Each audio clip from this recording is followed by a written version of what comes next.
Hello and welcome to the Telehealth Morning Brew. I'm Sean Elwell. Telehealth is a dynamic topic. Laws, technology, adoption patterns, and use cases are constantly evolving. Once exclusively the domain of small startups, telehealth now additionally involves some of the largest companies on the planet. Each Monday morning, I'll dig deep into one telehealth topic and offer for listeners the perspective of one who's been active in telehealth for a long time. You'll find summaries and links to the original articles referenced in this podcast online at www.care.it. The first topic for today's show is actually going to be a flashback to last week's show when we spoke about Apple. No sooner had we produced the Apple episode when news came out about Apple and their new Apple AirPods. Apparently, in late 2018, Apple filed a patent that fits out the AirPods, the wireless earbuds that Apple puts out, fitting them out with a full kit of sensors, which includes sensors for blood oxygen levels, heart activity, stress levels, body temperature, and more. So that patent was published and became visible to the public in late 2018. And that includes a photoplethysmogram, a PPG sensor, also known as a heart rate monitor, as used in the Apple Watch. So that's an interesting addition to what we talked about last week, the fact that Apple is very much thinking about finding other ways to capture biometric measurements off people, not just the watch. So keep your eyes peeled for that one. All right, this show is about Amazon, and the most exciting thing about Amazon and healthcare is probably their Amazon 1492 skunkworks. I presume 1492 is a reference to the year that Columbus sailed the ocean blue, and not that much is really known about the 1492 skunkworks, but it's understood that it involves electronic medical record data, telemedicine, and health apps for existing devices like Amazon Echo. But I think the mere existence of the Amazon 1492 skunkworks has a lot of people in the industry a little bit nervous about Amazon's move into healthcare. The second topic is going to be about Amazon's move to hire very high-level people, and also its move to break into the multi-billion-dollar pharmacy market. On the hiring front, probably the most prominent hire near the end of 2018 was from Mass General, the hiring of Malik Majmudar, who was Associate Director of the Healthcare Transformation Lab at Mass General Hospital. Malik announced via Twitter that he's moving into, and I quote, an exciting and challenging role at Amazon. There was a great Forbes article in June 2018 that talked about Amazon's move into prescription drugs. It really focuses on a number of facts and factors that make that move logical and almost inevitable. One of the most important facts about prescription drugs is their constant appreciation in value. Specifically, prescription drugs in the U.S. are rising at around 6% per year annually and have been doing so at a steady pace. For those people who are better at math, 6% per year means that the value of drug pricing is doubling between every 4 and 5 years. So 6% is pretty darn massive, and would explain why Amazon wants to get a piece of that. Amazon's really good at selling things, and prescription drugs are a really important thing to sell. Amazon is definitely pursuing the direct sales of medical devices to consumers as well. That's in addition to prescription drugs. And Amazon is likely to soon engage in direct-to-consumer sales of prescription drugs, according to Forbes and their big thinkers over there. Amazon already sells over-the-counter drugs through its exclusive Perrigo line of products. When it comes to prescription drugs, Amazon's target customers would likely be the large and expanding market of patients who largely pay out of pocket for prescription drugs. And these mainly include the 13% of U.S. customers or U.S. consumers who are uninsured and pay the full retail price out of pocket for the drugs they consume, so the uninsured. They're going after the 40% of the insured market. Those are the people who have deductibles of at least $1,300. And they're also going after the 18% of the insured market of consumers who have deductibles of at least $2,000. So summarizing, they're going after the uninsured and those people who have very high deductibles on their plans and pay out of pockets for a large percentage of the drugs they consume. That makes sense. A recently published study shows that the patients overpaid for their prescriptions 23% of the time. So roughly a quarter of the time, patients go up to the counter at, say, CVS or Walgreens and just turn over their insurance card and pay whatever is asked of them. Roughly 1/4 of the time, that's a bad deal for the consumer, that they would have done better without having used their insurance at all. So Amazon's trying to fix that market inefficiency. Additionally, many U.S. customers face blanket formulary restrictions, which include a growing number of classes of drugs that are not covered at all. For example, lifestyle medications such as smoking cessation products, obesity therapy, hair loss treatments, erectile dysfunction drugs, etc. So a lot of folks who would like to consume pharmaceuticals can't, because those kinds of drugs, the ones I just mentioned, are outside of the formulary that their plan comes with. So that's another market efficiency. You've got people who want to buy stuff who cannot buy stuff because their plan says they cannot. So Amazon would like to step in and correct that inefficiency. Okay, here's a really big one. Pay attention closely to this one. Amazon has already obtained pharmacy licenses for 12 states. You can't sell drugs without a pharmacy license, prescription drugs. It already has licenses as of the writing of the Forbes article in June of 2018. So let's assume the actual number is much higher than this. By June of 2018, they'd already obtained 12 state licenses as a pharmacy. So Amazon is a pharmacy now in about half the country, I think we can assume. And as of June of last year, 2018, 43 states had garnered licenses to distribute medical supplies. So it is already a national supplier for medical supplies, a national seller of medical supplies, and it is rapidly becoming a national pharmacy. So pay attention to that, the J.M. Smiths of the world. Once Amazon has all the licenses it's pursuing, it can act in the capacity of a PBM. For those who don't know what that means, that's a pharmacy benefit manager. For instance, the old Caremark, which was acquired by CVS, was a very large PBM. So Amazon will end up competing directly with CVS Aetna as a pharmacy benefit manager, and they'll be selling those drugs directly to consumers, and in the process trying to provide better deals to retail customers. All sounds good for the overall cost and transparency of healthcare. Another piece of news I'm going to dig in deeper later in the show is about Amazon joining with Berkshire Hathaway and JP Morgan Chase to form a new healthcare business. So those announcements came out sometime in the middle of 2018, and not a lot of specificity was offered at the time of those press releases. I have some personal speculation on this I'd like to share with you. But what they do tell us is that I'll quote from a Forbes article, another Forbes article, to quote, "For markets to work more effectively, consumers need to know the actual prices and comparative usefulness of competing products. In pharmaceutical care, there is no easily accessible tool that provides consumers with information to enable them to compare across therapeutically interchangeable drugs. Amazon would be able to compile and disseminate comparative information on the benefits of competing products. This will facilitate more rational decision-making based on actual prices of drugs or out-of-pocket costs that reflect net instead of list prices." Okay, that was kind of a big quote there, published in Forbes, coming from Amazon. But I think the summary of that is patients would like to shop for drugs.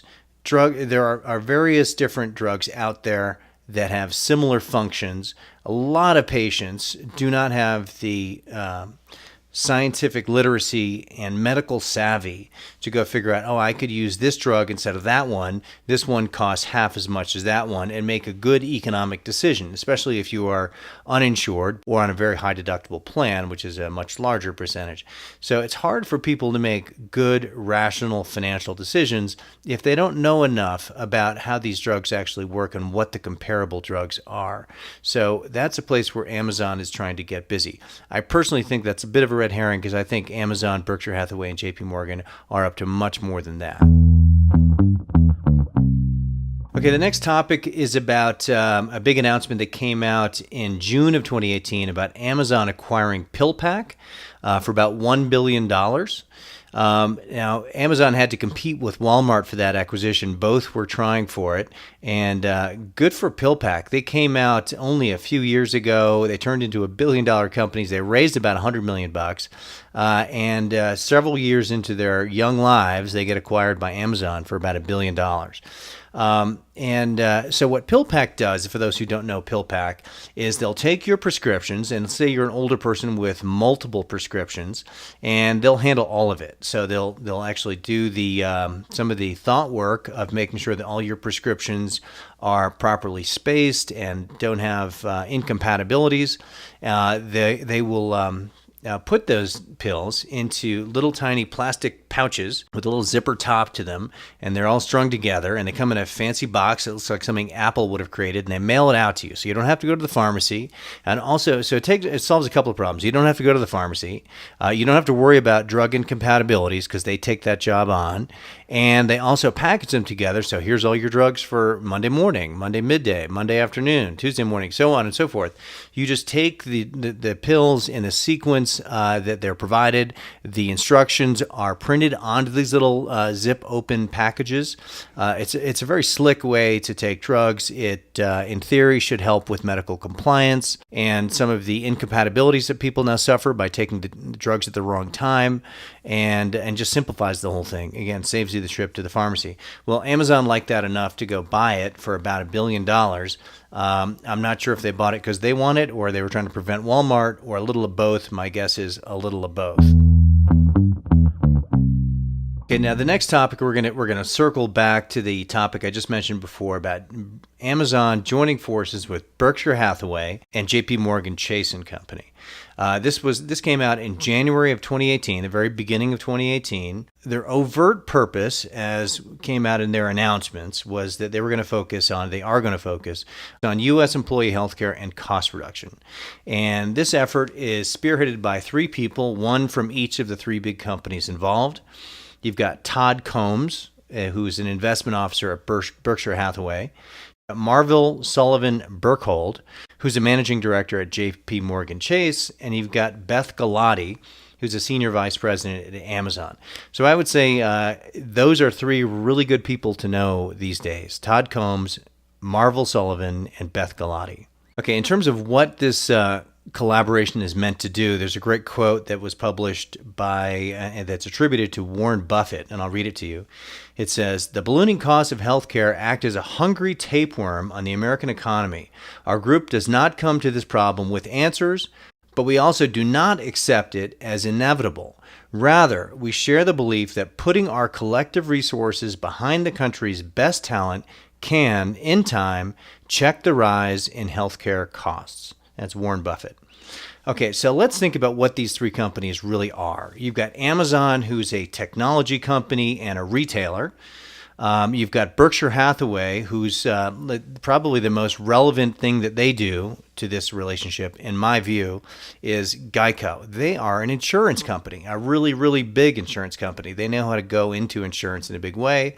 And then when you think about insurance, to be an insurer, a health insurer, there are massive capital requirements required. You've got to register insurance companies and license the insurance companies in each of the 50 states and meet the capital requirements of each of the 50 states. So meeting capital requirements is something that J.P. Morgan Chase can do. So in my view, this three-part arrangement between these three companies is all about creating a health insurance company where Amazon will be the technology provider. I expect a heavy focus on telehealth. I expect a heavy focus on direct-to-consumer retail, selling you your drugs and your medical devices directly. I expect a heavy focus from Amazon on a cost transparency, going to this MRI center versus that MRI center, so people can make rational decisions. I think Berkshire Hathaway is probably going to set up the insurance entity, and I think JP Morgan is going to handle all of the capital requirements for those at least 50 insurance entities. So that's how I take it. That is not in the official announcements, but it makes absolute sense to me that the three parties would come together in exactly that way. So I would say look out Aetna, Blue Cross Blue Shield, United, Cigna. All those folks are going to have a run for their money when Amazon comes up with a health insurance plan. And by the way, just so you can take a little bit of a speculation out of that deal, Google has already made a play in exactly the same direction. They've acquired a very innovative health insurance company called Oscar, and they're doing exactly what Amazon, Berkshire, and JP Morgan Chase are up to. Okay, another big move that came out, this one came out in October of 2018, and this was Amazon's investment into Avia Health. And Avia Health is in the voice command business specific to patient-clinician interaction. So think Siri, or what's the Amazon version? Whatever. Think Siri, but not for consumer use, for playing a song or whatever, but Siri for medical use. Really interesting thing about Avia Health, or Ava, it's AIVA, Ava Health, is that both Amazon and Google have both invested into the same company. Usually you don't see that. Usually one or the other of the big boys will make the acquisition. In this case, they're both investing into the same company. So when you're trying to imagine what Ava does, think the doctors in the hospital room, the patient's blood pressure is dropping, and Ava has access to all of the patient's biometric data, presumably. So they're watching the blood pressure monitor and the blood oxygen monitor. They know the patient's medical history. They're using artificial intelligence, probably machine learning, probably tapping into large databases of data that come out of probably the health insurance world and also the health information exchange world. So the doctor probably asks a question saying, Ava, what is the most likely cause of my patient's drop in blood pressure? And Ava spits back an answer like, who knows? Perhaps they're having some kind of drug interaction. But we're talking about a clinical, intellectual support to the doctor in a medical setting. So this is a little bit scary. It's a little bit futuristic, in the sense that we're going to be using technologies like Ava to supplement the brains of doctors inside of hospitals. So very cool and a little bit scary, and certainly seems like the next step for things. Now, the next thing to think about is Amazon AWS. First of all, something that a lot of folks probably don't realize, that AWS is already one of the most important technology players in the healthcare arena. AWS is obviously known for their cloud-based hosting and security services that go with that. Unlike many of the other cloud hosting services, they offered fairly early on the ability to offer a BAA, or Business Associates Agreement. That costs, last I checked, around $2 an hour. So they're making a ton of money off of hosting HIPAA-compliant cloud hosting services. Personally, I think that if that were closely scrutinized, that it would probably have some problems. What they're ostensibly selling is putting your information on its own individual server.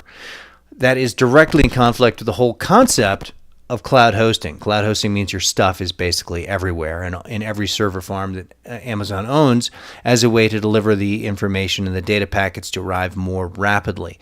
So putting it on its own server kind of makes it not even a cloud service. So I would guess if somebody really got under the hood and really looked at what Amazon is doing in its cloud hosting service, probably wouldn't stand up to a lot of scrutiny. But Amazon's big, got a lot of big lawyers. I personally trust their services deeply.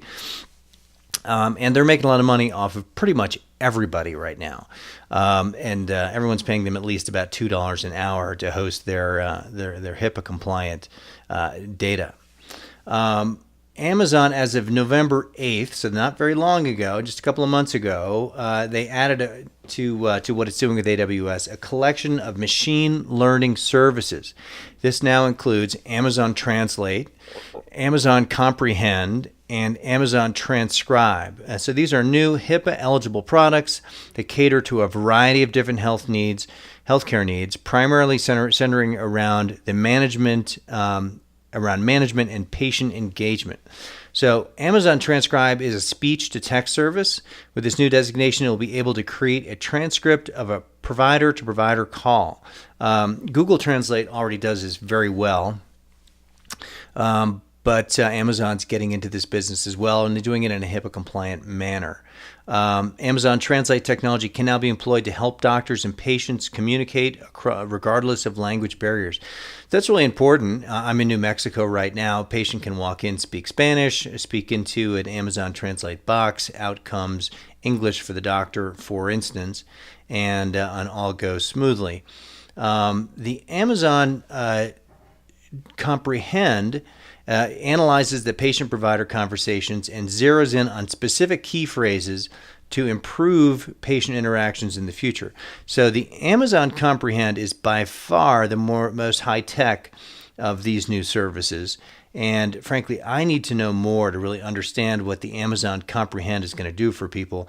But I think this is completely correct to be offering AI and machine learning as discrete modules that can be utilized, tapped into, and put to work.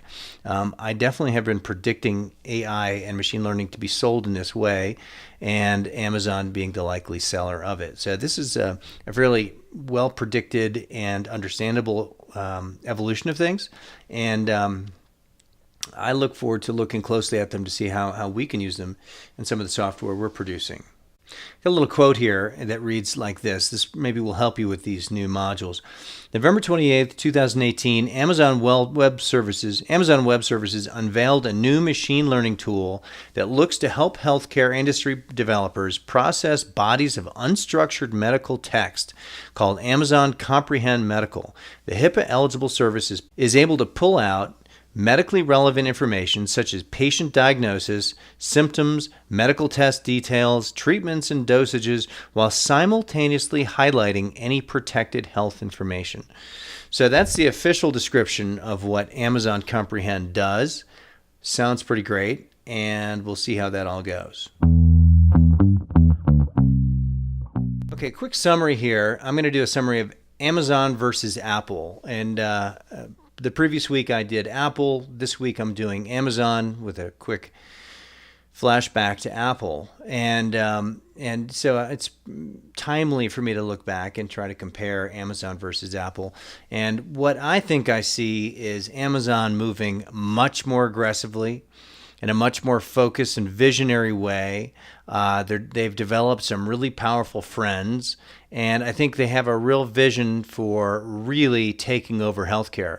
Whereas in Apple, I think what they're doing is they're looking for how can healthcare help me sell my gadgets? You know, how can healthcare help me sell my watches and my AirPods and my computers and maybe better leverage my podcasting platform or my telephone installed base.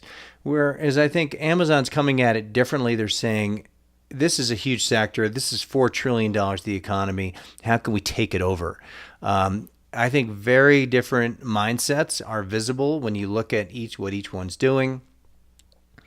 If I were buying stock of Apple, actually I'm a big owner of Apple at the moment. If I were buying stock based on what I know about how Apple and Amazon are each approaching healthcare as future greenfield, I would definitely buy Amazon stock over Apple stock.